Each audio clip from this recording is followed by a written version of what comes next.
We have lost a grandfather to the nation. Prince Andrew pays tribute to the Duke of Edinburgh. The Duke of York attended a church service today with other members of the royal family. He spoke of the Queen's loss. She described it as having left a huge void in her life. But we, the family, the ones that are closer, are rallying round to make sure that we're there to support her. Prince Philip's funeral will take place in Windsor next Saturday. Also on the programme, a further lifting of lockdown in England. From tomorrow, pubs outside, non-essential shops, hairdressers and gyms will be able to reopen.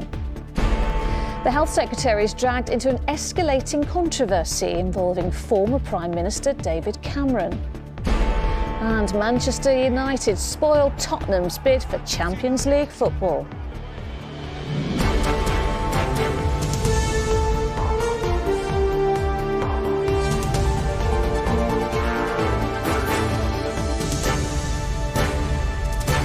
This is ITV News with Lucrezia Millarini.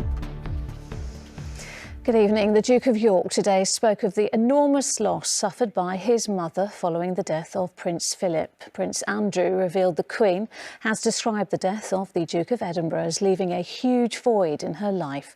Andrew said it had brought home to him the loss suffered by so many during the coronavirus pandemic.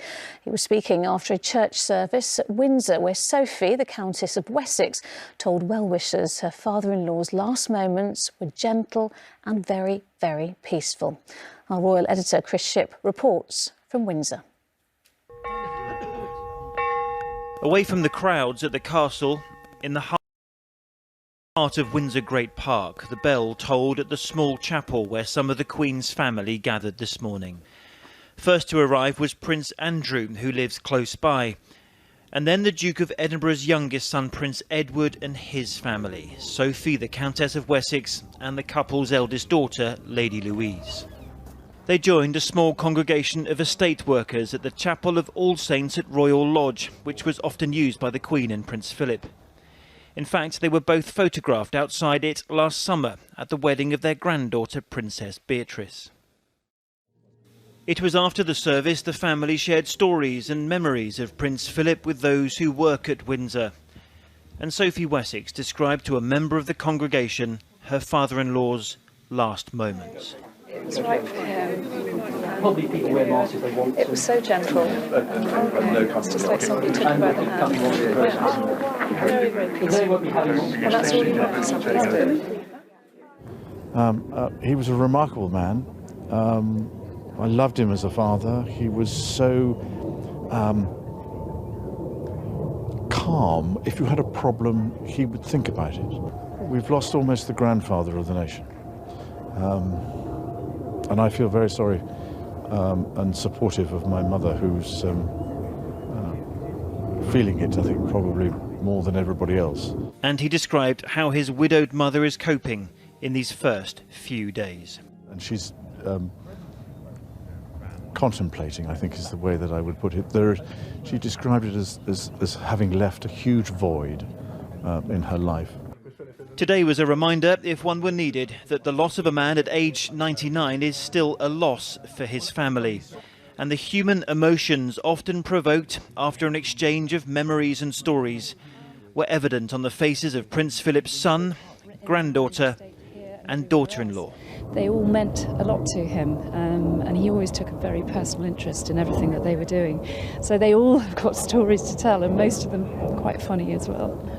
And it's very, very sad, but I have to say that the extraordinary tributes and the memories that everybody has had and been willing to share has been so fantastic. And it just goes to show he might have been our father, grandfather, father-in-law, but he meant so much to so many other people. Sophie saw the Queen yesterday and said she is being characteristically selfless. Thinking of others before herself. She's As always, amazing. yes. Yeah. This afternoon, Prince Philip's only daughter, Princess Anne, shared a photograph which meant a lot to her. It was taken at the London Olympics in 2012. And with the photo came her personal tribute. "You know it's going to happen, but you are never really ready," the Princess Royal wrote. My father has been my teacher, my supporter and my critic, but mostly it is his example of a life well lived and a service freely given that I most wanted to emulate.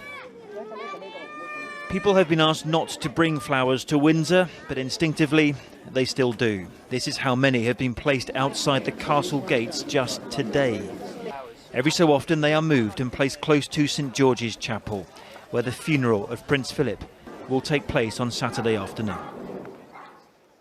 And Chris, as you say, people have been leaving their tributes all day, but they are being urged to pay their respects from home, aren't they? Yes, and I think that might be one of the things that's going to have to be managed over the coming days, because I was struck by how from 3 of the Queen's children today, but also we heard from Prince Charles yesterday, how the sort of outpouring of tributes for Prince Charles has kind of helped them deal with the personal loss that they are all currently going through. And yet, because of the pandemic, people have been asked not to bring flowers, to make donations to a charity of their choice. And yet I was down earlier at Cambridge Gate, it's at the top of the long walk here, and the flowers keep coming all the time. And as I walk back here, you see people arriving with bunches of flowers in their hands, asking the policemen around here exactly where they can lay them. As I pointed out, they do get picked up and moved inside the walls here, so outside the St George's Chapel. One would imagine that by Saturday, by the time of the funeral, there will be a carpet of flowers there. And we still wait to hear, for example, on whether Prince Harry has arrived in the UK yet. We now know he will be coming to the funeral on Saturday, but we've still yet to find out exactly when he will be arriving in the UK to complete his quarantine. All right, Chris, for now in Windsor, thank you. Now, for millions of people across England, the wait for a pint in a pub garden or a trim at the hairdresser's is almost over. A major easing of lockdown happens tomorrow. It'll mean the return of overnight stays in certain types of accommodation and the reopening of non-essential shops and most outdoor tourist attractions, as Juliette Bremner reports. Born just 2 days after the last lockdown began, this baby gorilla at Bristol Zoo hasn't even been named yet. On Monday, though, he'll get his first introduction to visitors, providing the weather stays fine. They're not big fans of the cold, so if it is drizzly, they might catch a glimpse, but hopefully for some nice weather, they'll be spending quite a bit of time outside. It's been an anxious time at the zoo. 25 staff have lost their jobs and revenue was down by £5 million. For hairdresser Andrew Barton, being allowed to unlock his central London salon is almost overwhelming. I'm super excited. I can hardly sleep at night because I can't wait to get back. I was telling my brother this morning I'm giddy as a kipper. I can't wait.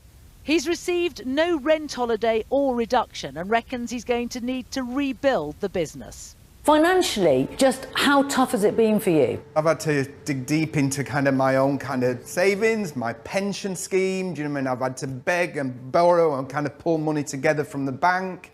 Other changes in England mean from tomorrow, care home residents will be allowed a second regular indoor visitor. Overnight stays in self-contained accommodation will be allowed, providing it's members of the same household or support bubble. And indoor leisure facilities such as gyms and swimming pools will reopen with limited numbers. For some businesses, the sums don't add up. In Bolton, despite having a courtyard, these owners have decided to stay shut. The cost of making our outdoor space enjoyable to sit in the cold or the wet, was just far beyond the capabilities of A, what we could manage, and B, what seemed worthwhile long term. At the White Hart in Cornwall, they also have reservations about reopening.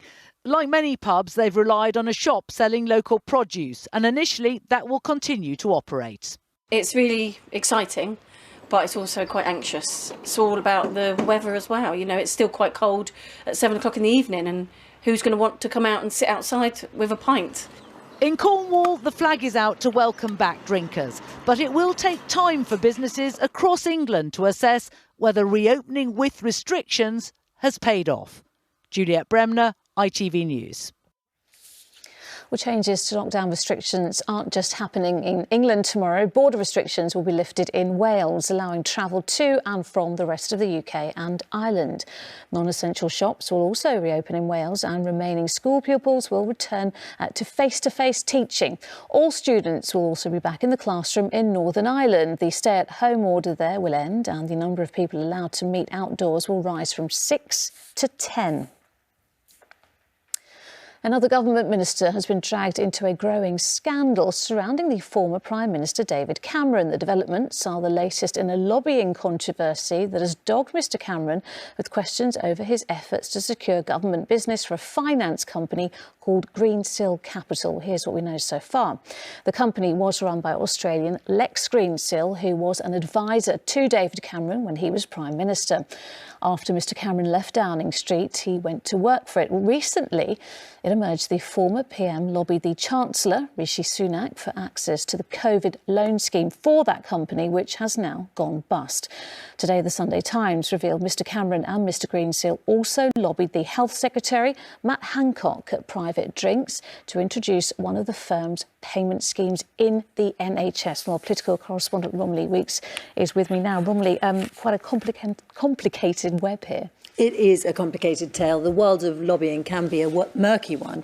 And indeed, it's one, ironically, that David Cameron, when he became Prime Minister, said that he wanted to clean up, saying at the time the far too cosy relationship between politics, government, business and money has tainted our politics for too long. Well, that zeal certainly seemed to leave him as soon as he left office, when he took up and indeed took shares in this firm, Greensill Capital, which wanted to and managed to secure government business.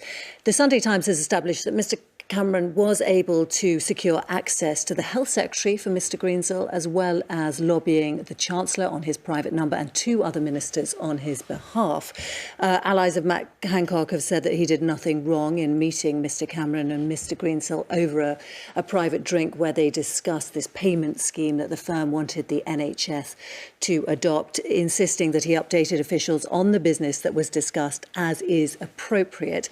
And Mr Cameron has released a statement in the last half hour saying that he complied with the rules, but as a former Prime Minister, I accept that communications with government need to be done through only the most formal of channels, so there can be no room for misinterpretation. But that is unlikely, I think, to placate his critics. Labour is saying that it exposes cronyism at the heart of government. And I've spoken to the former chair of the Committee for Standards on Public Life, Sir Alistair Graham, and he says that it shows that the rules on lobbying are pathetically weak and that it risks damaging people's trust in the entire political system. OK, Romilly, thank you. The TV presenter Davina McCall has paid a further tribute to former Big Brother star Nikki Graham, who died on Friday, aged 38. Nikki was a contestant on the 7th series of the show and died following a decades-long struggle with anorexia. Well, Davina first paid her respects on Twitter, but in a long message on Instagram today, she wrote, "She was iconic in the truest sense of the word, whose catchphrases will be with me forever," sending so much love to her friends and family. Sport now, and the race for European places in the Premier League took another twist today as West Ham moved into the top four with a 3-2 win against third-place Leicester City. That result came before Jose Mourinho's Tottenham lost 3-1 at home to Manchester United. Here's Dan Salisbury-Jones. When the news broke about the Duke on Friday, Spurs boss Jose Mourinho interrupted his own press conference to send his condolences to the Queen. One of a number of the extraordinary ways in which sport has marked his death, including with 2 minutes of silence at every football match this weekend. This promised to be the pick of those matches, and Mourinho's former club, Manchester United, thought they took the lead. But then the referee ruled it out for this stray arm. To make matters worse for United, Son, the man who won that foul, then put Spurs in front. United manager Ole Gunnar Solskjaer didn't need any words to make his feelings clear. The tonic for that came from an unusual source. Fred in the right place to score his first Premier League goal in 2.5 years. Fred on the spot. And then Cavani did his best to bring a smile back to his boss's face. He did that all right. Mason Greenwood then made it 3.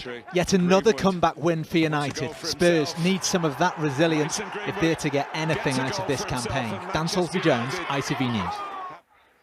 And that's it. I'm back with the late news at 10. Bye-bye for now.